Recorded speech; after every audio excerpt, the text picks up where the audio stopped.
So often we lock ourselves up in believing we need to be in a situation we need to be right now. But I'm here to tell you right now, if you're looking at this camera right now, if you're watching this video right now, what are you doing? Is that yesterday is so important because yesterday is still 24 hours, guys. It takes you 24 hours. It takes you really a second to change your life.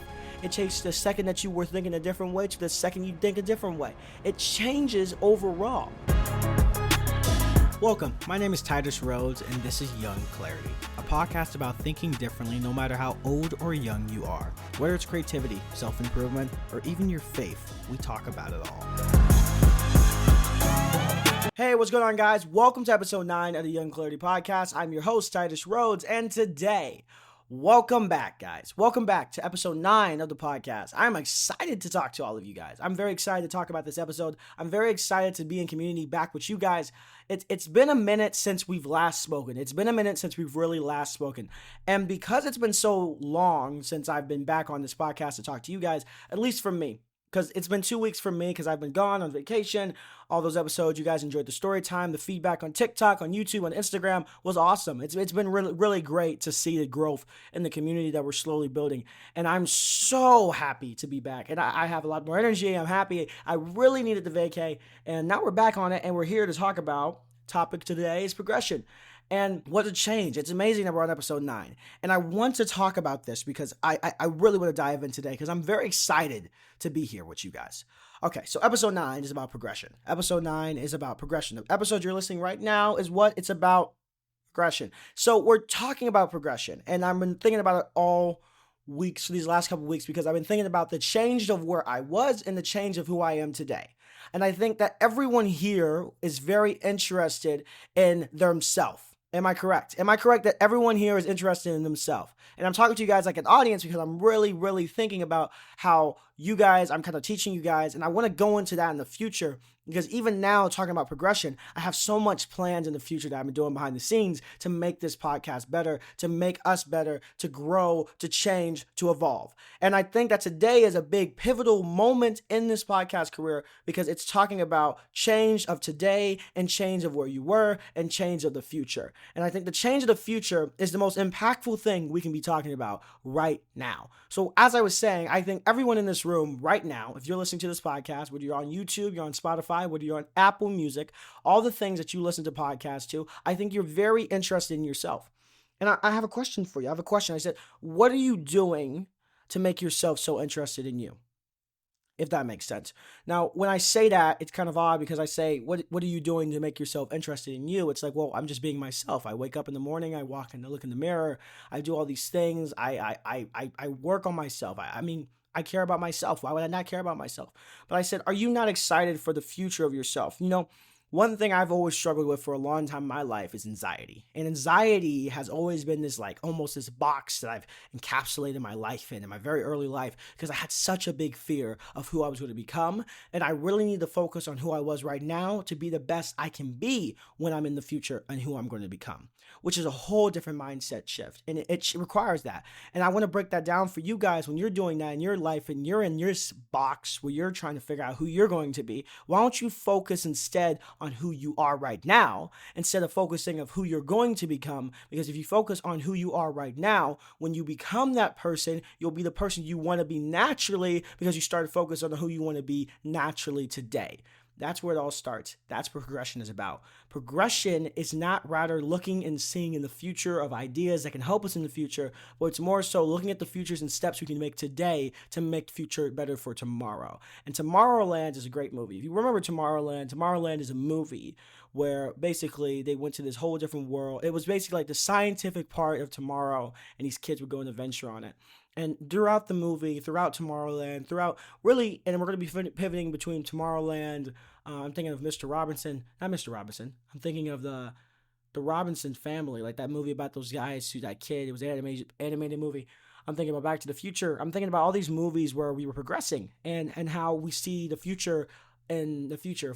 I think Back to the Future was 2012, but 2012 does not look like that at all. In fact, it was very funny because it was 2012 and everybody was making a joke about Back to the Future, about what the future looks like. Or it wasn't 2012. I think it was 2015. It was some moment in the future that was very like, they had flying cars, they had all these things that made it look like it was a bigger deal than it was, but the reality, it really wasn't. And that is funny to me because, like, I feel so often that's what our life is like. We look so far 10, 5, 3, 4, 3, 2, 1 years ago in the future. We look so far in all these years in the future that we almost create a mythical place of where we think we're supposed to be, but in reality, we're nowhere near that. And it's just like for us when we're trying to look at our own future and we're back in the past and wherever the heck he was. And we're flying in the future into our DeLorean and we're looking and trying to see what we are going to be. We so often make this imaginary situation of where we're supposed to be. But I'm here to tell you is that you have to be patient in the moments when you feel like in your life you're supposed to be somewhere else. Because I guarantee you right now, the moment in the present moment that you are in right now is so great and such a great opportunity because it is the opportunity for you to realize and be grateful for where you are and where you've been. Okay, I'm telling you is that 5 years from now, there's no such thing as overnight success. There's 10 years of silence, and then tomorrow night something crazy happens. There's no such thing as overnight success. And it's the same way with our life, but so often when we're progressing and we're trying to figure out who we're going to be and how we're going to be in the future, we imagine these mixed scenarios in ourselves that ruin our self-esteem, that cause anxiety, that cause depression because we think about our past, that cause all these things, when in reality, all we need to do is focus on today for tomorrow to be better. I'll make an example. Last week, I did a podcast, and it was about, you guys saw the story time of my theater, like thing about how I got my first musical, which is a very great story for me because as an artist, it reminds me of where I came from, who I was, and what it took for me to be here and why I belong. All these things came into play when I was telling that story because that's what it was for me. It was telling me where I belonged. And I'm here to tell you is that you're going to have a moment just like that. But that was an overnight success. That took weeks and weeks in the making just to do all of that stuff that I was telling you about. And even then, it was sheer kind of, I would say, luck. One thing I have to say is I was reading a book. I was reading, if you haven't picked this book up, you need to pick up this book. It's called The Richest Man in Babylon. I finished that book yesterday. The Richest Man in Babylon is a very interesting book because to me, it's well, not to me, it's about a book about creating wealth and making all this stuff about Babylon. And in one of the chapters, it says this, and that's this chapter about the goddess of luck. Now, if you don't know what the goddess of luck is, it's just talking about the idea that there's a woman who blesses people with luck, and it only comes to men who are really worthy. Now, luck doesn't come from gambling. The book pushes that. Luck does not come from gambling. For them, it was the gambling tables. For them, it was the poker tables. For them, it was all these slot machines in our life. I just came back from vacation, and there was a huge casino. And even then, luck didn't come from them. Everybody, first off, when I go into a casino, I want to let you know right now, I look down on everyone in there. It is so sad. Casinos are so sad for me because I don't gamble. So when I see casinos and people playing at casinos, I just feel bad for them because they're really believing they're going to actually walk out of there with something. And a lot of it's not even fun after a while. It's just addiction. And it's very sad and tragic. You could naturally just look because you're just like, man, that guy just lost $600. I was a guy I knew who lost $600 at a gambling thing. I was like, dude, you're insane. But that's what gambling is. And The Richest Man in Babylon continues in the book. It talks about that luck doesn't come from the gambling tables. Luck actually comes, and I want to make this great key moment right here, write it down. Luck comes from opportunity.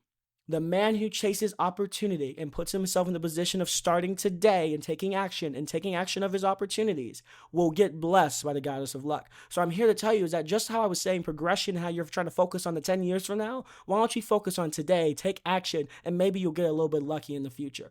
These are messages I've learned from reading. And I want to say is that so often we lock ourselves up in believing we need to be in the situation we need to be right now. But I'm here to tell you right now, if you're looking at this camera right now, if you're watching this video right now, what are you doing? What are you doing right now? Are you doing the thing that you want to do 10 years from now? Are you doing the thing you want to do tomorrow? Are you doing the thing you want to do next year? If no, drop it.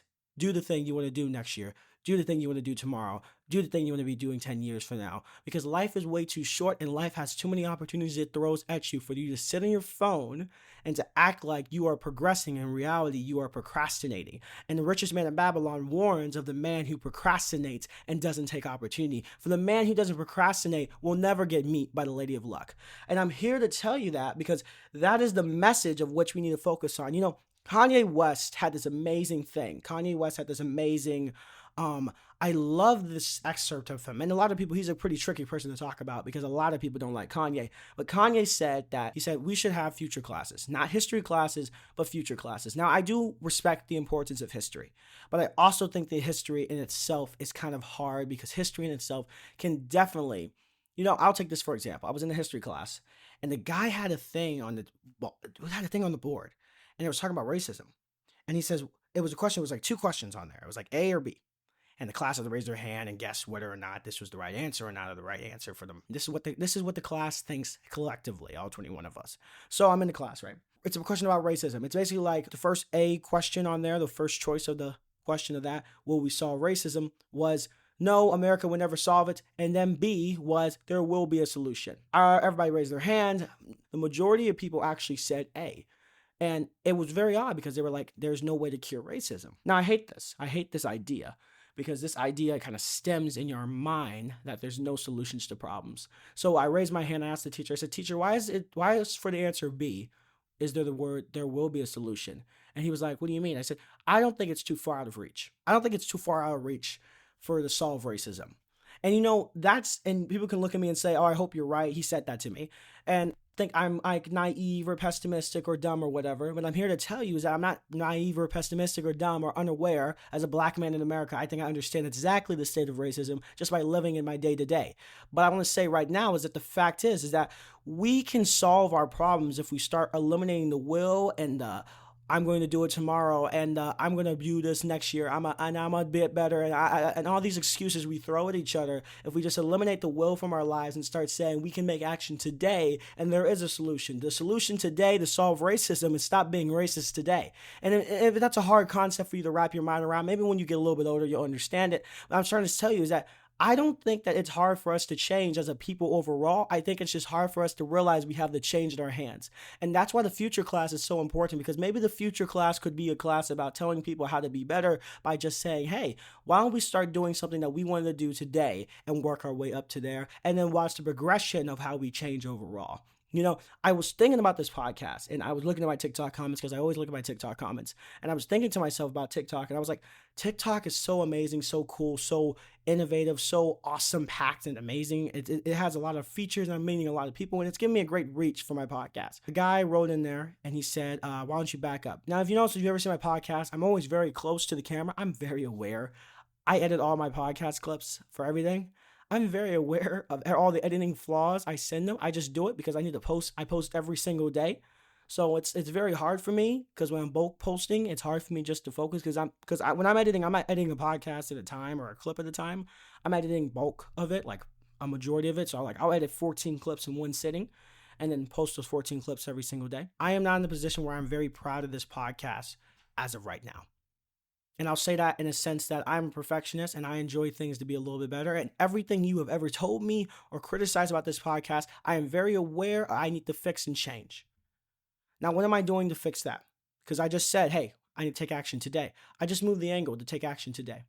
I'm going to edit this a little bit differently to change action today. I'm going to listen to the crowd to change action today. But I would very much prefer this. I would prefer if somebody watched my podcast from episode 1 and then skipped all the way to episode 10, which is next week's episode, and tell me the difference between episode 1 and episode 10. Now, episode 1 didn't even have video. Episode 10 has video.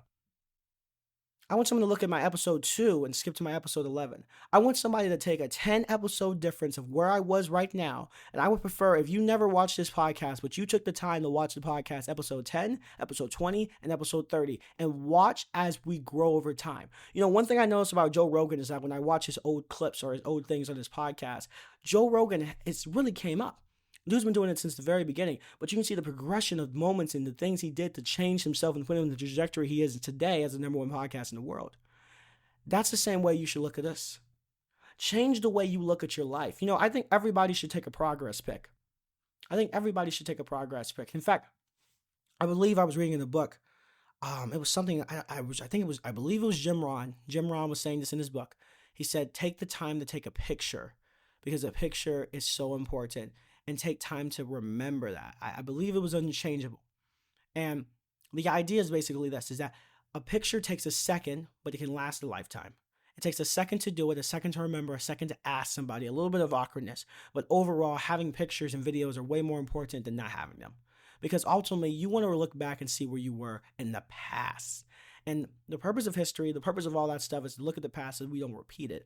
But also the purpose of history is to realize how far we've come so we can know that, hey, we can calm down. I remember being in English class one time. English class, and I was thinking to myself, we were talking about the concept of America. This was high school. So kids, naturally, we don't know a lot about the country. We don't really know a lot. We only know so much far. We weren't alive during September, the September events in 2001. We weren't alive during these moments. We weren't alive during these pivotal moments in history. So our guests were born right after. So I was thinking about this, and I was thinking about history and how we were talking about history. And America's not even been around for a long time if you really think about it. America, compared to, let's look at England, or we look at Rome, or Rome fell, or look at all these places that changed that had these 500-year legacies. We don't have a lot of name in the game. I think America's only been around for what, like 1700s. It's 2024. What is that, 300 years? We're not 200 years or something. It's like we haven't been in the country for a long time. And I said this point, I said America sometimes because America's a young nation, sometimes we have tantrums. And tantrums are moments when things fall. Tantrums are things when people freak out. Tantrums are when we're so angry at each other that we want to hurt each other. Tantrums are what make us and define us as a nation, but we're young. But we have to realize that those tantrums can possibly bring us together because America's stronger. And I truly believe that. I truly believe that sometimes we have our moments of weakness, but overall, I see us coming together as a nation. And I am patriotic in the sense that I look around and I see how we're Americans and I see that we're a collective, and I think we should move towards that. That's what I believe. So if you don't believe in that, or you don't think all that stuff, or you just say, hey, you hate the country, then you can leave, because I'm totally agree with you. I've been around the world. I know what it's like. But I'm here to tell you is that stop trying to look at the moments that we are right now and kind of look positive into the future.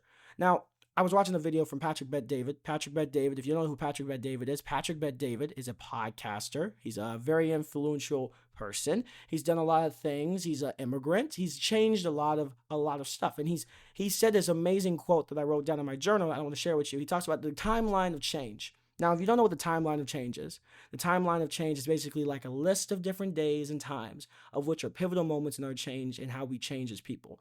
And I believe that with progress picks and the idea of keeping count and keeping memory of where we were yesterday, we can be better tomorrow. So here's the timeline of change. Number one, timeline of change would be 21 days. 21 days is a glimpse of change, all right? You're just going to get a glimpse of it. 2, 90 days. That's a noticeable change. 3, 12 months, that'd be a satisfactory change. You'll see a lot. Okay, if you ever worked out before, you have a 21-day pick, you have a 90-day pick, you have a 12-month pick, 1 year from now, 1 year later. 3 years, big change. 3 years is a big change. You can change a lot in 3 years. Okay, think about it like this. 3 years, kind of close to 4 years. It's moving on to, like, let's say you start freshman year of high school, you're a senior now. 5 years of change. Okay, you're a freshman in high school, now you're a freshman in college. 5 years is a huge change. You change a lot in that time. A lot of events happen, a lot of months happen, the last seconds go by. 10 years is massive change. And lastly, he talks about 20 years. Now, 20 years is generational change. I think about my mom. My mom and my dad have a business, and they run a business, and they've been doing it for almost 20 years now. And originally where they came from and how they grew up and their upbringing, they didn't have the opportunities, and it's almost statistically impossible for them to be where they are today. And they've been doing this business for about 20 years, and they probably changed the generation of who I am today and made me. And I am a product of that generational change that they overcame. Now, the message that I'm trying to say is that when you look at the timeline of change and you change overall, and you look at it, this line of 21, 90, 12, 3, 5, 10, 20, you look at your life in the timeline of that. You break down your goals in the timeline of that. You take advantages and opportunities of a timeline of that. I guarantee you'll be better than you are yesterday. But I tell you is that yesterday is so important because yesterday is still 24 hours, guys. It takes you 24 hours. It takes you really a second to change your life. It takes the second that you were thinking a different way to the second you think a different way. It changes overall. So what is it progression? What is all this stuff? What is all this meaning? What are we going to do in the future, Taz? What's the plan for this podcast? What's all this happening? What's all these things that I'm talking about? Why am I rambling? Why am I so hyped? Why am I so excited to talk about this? Why am I talking to you about this? I'm talking to you about this because I believe that we started this podcast, and this is episode 9 of the podcast. If you look at the way I was talking then and you look at the way I'm talking now, I talk completely differently. I've become a better speaker. I've grown, and I'm noticing that. And I'm not trying to put and toot my own horn here, although I am. And I lied to you because I am tooting my own horn because I'm killing it right now. I believe is that we can be better 90 days from now, which is our next goal. And when we're 3, 5, 10, 20, when we're all these goals and we're all these things and we're all 12 months and 1 year later, we look back and say, happy anniversary. I'm here to tell you is that I want to see you change as well with me. Now, every week I come to you every Monday. Every Monday I post at 7 a.m. Central Standard Time. Every single Monday, this podcast. That's the date I chose. I want to let you know that every Monday morning you wake up, I want to see you be a little bit different. And maybe instead of looking around and trying to compare yourself like the losers do, where they look around and say, am I following the status quo? Am I being funny enough? Am I running enough? Am I looking great enough? Am I in great shape? Am I doing all this like losers do? Because that's what you are if you're comparing yourself. You're a loser. I want to let you know that you're a loser if you're comparing yourself because you're not winning and being you. You're looking at somebody else and losing to them. I'm here to tell you is that you can stop being a loser today if you just pick up your saddle and get on the horse and start running forward. It doesn't change a lot. And we all have moments where we lose. You know, one of my favorite songs ever is Everybody Plays the Fool. I listened to that song so many times. And I grew up listening to it a lot back in St. Louis. And I look at that song so many times. And I think to myself that everybody plays the fools. Everyone's going to be a loser. I've been a loser before. I've compared myself before. And sometimes being a loser is the first step to being a winner. Not even sometimes. It's the moment that you realize you need to progress and change. Now, what is the progression of change? It's the realization of changing. It's the taking the action to change. And it's the active of the process. Okay, it's going to take you a lot of effort to be different than you were. It's going to take a lot of hard work. But hey, you can do it because you're a big kid. You made it all the way up to now. You made it to this far. You picked up the podcast. You listened to one of the best podcasts that's ever coming out. You listened to some underground podcasts in the middle of a kid's room. You listened to this. You're making an active step to change. You're doing great. Now, here's what you need to do now. You need to go ahead, turn this off after you get done listening to it all the way, and go do something that you didn't want to do. And do that every single day until you became so good at it that everybody looks at you and says you're awesome. That's how you get a six-pack, by the way. It's crunching your abs and doing it so many times that when somebody looks at you, they're like, how the heck did you get a six-pack? You're like, man, I worked every single day for this. And now I have it. Now, for all the guys who have a six-pack just from metabolism, screw you. I don't want to, screw you. I'm tired of all this effortless stuff you're talking about. But that might not be your goal. So effort and patience. If you lack patience and urgency or effort, you won't witness changes. If you lack the patience to wait, if you lack the effort to try to put the work in, and if you lack the urgency to choose every single day to be better than you were yesterday, just a little bit faster, you won't see change. Because it takes the patience of a snail to see something big, and it takes the effort of a man to work hard, and it takes the urgency of a wise person to realize that today is not promised. And I said today. Tomorrow is not promised. So here is the message today. Grind, work, progress. Grind, work, progress. Grind, work, progress. We are going to do a lot of great things in the future. We're going to get some guests. I've been talking about it forever. But it's hard to get guests when you have to record this every single week. I really should bulk record these episodes, really. But all this is coming together to say that progression is the first step to changing and being better. I'm so excited and thankful that all of you guys are listening to this podcast. You know, I love the idea of progression. I love the idea of taking change. I love the idea of doing all this stuff. And I'm going to work my butt off. Until we get to a place that I am proud to say, hey, this is my podcast. Would you like to listen? And to all the people who are watching on TikTok, on YouTube, on Instagram, thank you. For all the people who are listening, thank you. For all the people who are caring enough to even take the time to take the moments out their day, the precious seconds they have, they can never get back, to listen to me right now, thank you. I want to thank you. I want to praise you. You're doing an awesome job. You're working hard. You're doing the best. You're the best version of who you are right now. But I think you could just be a little bit better. Maybe can you try it for me? Thank you for trying it for me. Have a great day, guys. If it's a great Monday, go ahead, go get some coffee today, go back to the gym, go do some grinding stuff, go do some things that you want to do tomorrow. You know, the Bible talks about this awesome passage of looking at scripture, and Jesus has moments where we see him change. You know, it took Jesus 30 years to do the thing he needed to do to change everything. And he changed so much in those 30 years and changed so many lives within that. Now, there's a goal and there's the end goal, but please do not take the end goal and be locked in your end goal to where you think that you can make a little bit more noticeable, practical steps to helping other people at the end of your life. Okay? What I mean by that is that do not be selfish in your progression of the fact that you are going to focus only on you, because a selfish person is a stupid person. For a selfish person does not realize that everything he does for his life is for others. So take the moment to look at the beginning of your life right now and the end of your life right now. And when you're making your steps to progress and change yourself, think about how you can change other people's life. Whether that's donating to your church, whether that's helping someone in need, whether that's giving someone food when they're hungry and you're a little bit hungrier, but you're going to give it to them anyway because you realize that the bigger man has to feed the people around him, not eat it all for himself. I'm here to tell you is that there's moments in your life right now where you have progressing moments that have to be ticked off. And you need to look at every single box of your life. Write down every single box of what you can do better. It's going to be a long list, so get a lot of paper. And try to knock off half of those lists, half of those boxes by the end of your life. Get a lot of paper and write down every goal you have and plan it out. Think about it. Strategize. Think. Use your brain. God's given you a brain. You have a brain. You're listening right now. It's probably not that great, but hey, work with what you got. Take it. Check it off and go and grow. That's all you have to do. So progression is a lot of things, and it's a heavy mixed bag. And if you want to hear more about this idea or this progressing idea of what we need to do, you can always ask me in the comment section. I read my comments because it's just me. I don't have a team. It's just me. And this is Young Clarity. And this is the podcast to help you see things a little bit differently. So I hope I helped you see things a little bit differently today. I hope you're going to be a little bit better tomorrow. And I hope I see you again later. Anyway, thank you guys so much for listening to episode 9 of the Young Clarity podcast. It's been awesome to talk to you guys again. Once again, my name is Titus Rhodes, and this is Young Clarity, a podcast to help you see things a little bit differently. Have a great Monday. Let's grind, people, and progress.